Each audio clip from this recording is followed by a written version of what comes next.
অনেকে আছে অতীতের কষ্ট ভুলতে চায় না, ভুলতে পারে না। কেউ আপনারে ধমকি দিছিল, কেউ আপনার সাথে খারাপ আচরণ করছিল, কেউ আপনারে গালি দিছিল, অনেকে এটারে পেলে পুষে অন্তরে বড় করে রাখে, আছে না নাই? ভুলতে চায় না।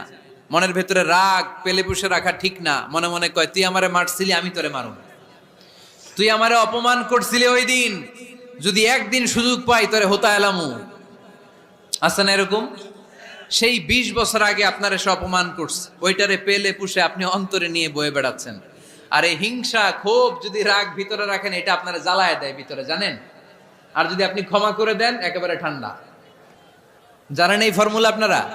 এজন্য রাগ, ক্ষোভ, হিংসা কখনো অন্তরে পুষে রাখতে নাই।